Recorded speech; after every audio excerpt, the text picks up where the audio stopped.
আমি পাপিয়া আর আপনি দেখছেন হ্যাপি ইন্ডিয়া। नमस्कार, मैं संजय सिन्हा। अभी जो कहानी आपको सुनाने जा रहा हूँ उस कहानी का नाम है एक सच सबके लिए। ये कहानी या चुटकुला मैं आपको पहले भी सुना चुका हूँ। कुछ कहानियाँ और कुछ चुटकुले बार बार सुनाने पड़ते हैं। कारण यही है कि सच से हमारा पाला पड़े, हम सच को समझ पाएँ। मेरे एक परिचित रोना रो रहे थे कि कोविड काल में उनकी कमाई घट गई। मैंने उन्हें समझाने की कोशिश की कि इस महामारी के समय आप स्वस्थ हैं, इसका जश्न मनाइए बजाय कमाई कम होने का रोना रोने के। परिचित संजय सिन्हा के ज्ञान को सुनकर थोड़ा चिढ़ गए। संजय जी, कमाई कम हो तो दुखी भी ना हो, बेशक हो, लेकिन याद रखिएगा कि आपकी कमाई कम होने से आपके स्थिति में कोई अंतर नहीं आया है, सिर्फ कागजी आंकड़ों में थोड़ी तब्दीली आई है। और फिर ये समझने की ज़रूरत तो कभी न कभी होगी ही कि कितना होगा तो बहुत होगा। परिचित कुनमुनाते रहे, संजय सिन्हा मुस्कुराते रहे। फिर उन्होंने परिचित को अपनी सुनाई कहानी सुनाई। कहानी ऐसे है। ओह, कहानी नहीं, ये चुटकुला है और वो ऐसे है। एक चीनी बादशाह जब मरा तो उसके अकाउंट में करोड़ों डॉलर पड़े थे। उसकी मौत के कुछ दिनों के बाद उसकी जवान विधवा ने घर के एक जवान नौकर से शादी कर ली। नौकर कुछ दिनों के बाद अपने साथी से कह रहा था कि पहले उसे लगता था कि वो अपने मालिक के लिए काम करता है, लेकिन अब लगने लगा है कि मालिक उसके लिए काम कर रहा था।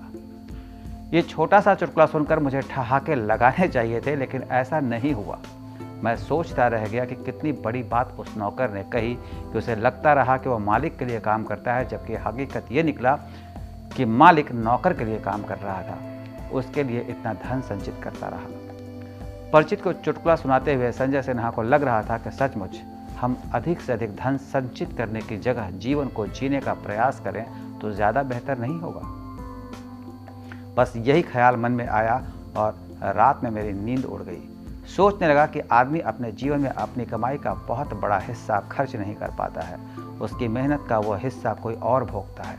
और इसे मैं बहुत बारीक तरीके से सोचता चला गया।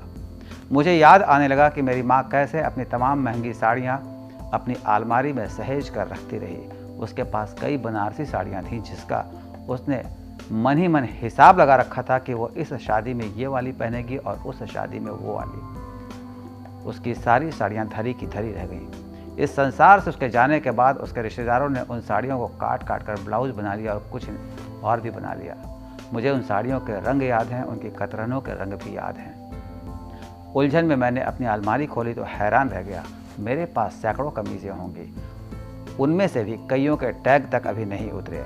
जब कहीं जाता हूँ तो जो कमीज़ पसंद आती है खरीद लेता हूँ। सोचता हूँ ये पहनूंगा, वो पहनूंगा, इस मौके पर पहनूंगा, उस मौके पर पहनूंगा, लेकिन नहीं पहन पाता। सबसे दुखद बात तो ये है कि एक बार जब कमीज़ अलमारी में टंग जाती है तो ये भी भूल जाता हूँ कि मेरे पास वो है भी।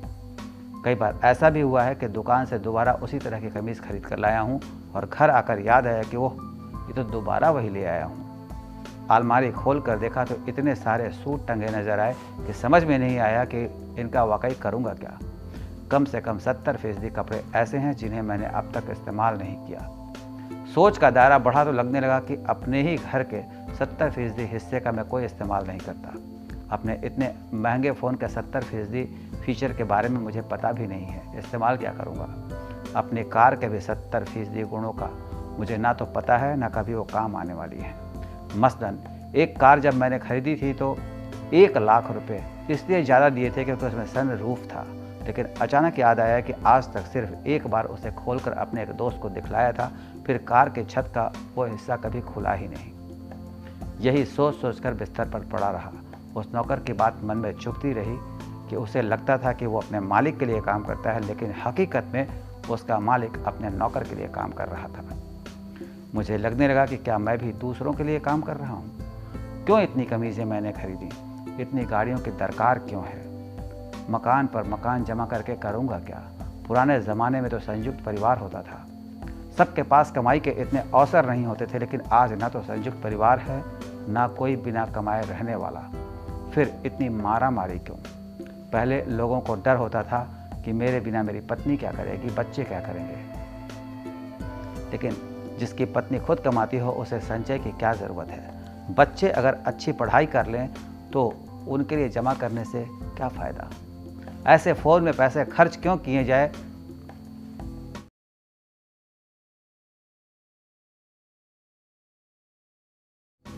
ऐसे फ़ोन में पैसे क्यों खर्च किए जाएं जिनके फ़ीचर का भी इस्तेमाल हम नहीं करते हैं? बस इसी उलझन में उलझ कर रहा और अब जब आपके लिए ये कहानी लेकर आया हूँ तो मन में पक्का करके आया हूँ कि अब और नहीं, अब चाहे जितने दिन रहूँ जीवन को जीना है। जीवन को जीने की तैयारी में बाकी जीवन खर्च नहीं करूँगा।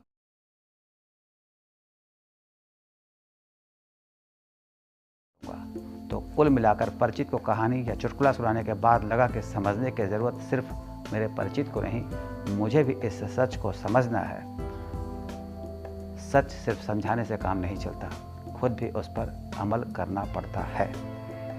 उम्मीद है कि आप कहानी का मर्म समझ गए होंगे और ये भी समझ गए होंगे कि जो इस सच को जितनी जल्दी समझ ले वो उतने फ़ायदे में रहेगा। अभी आप बोले चलता हूँ संदेशों के संसार में।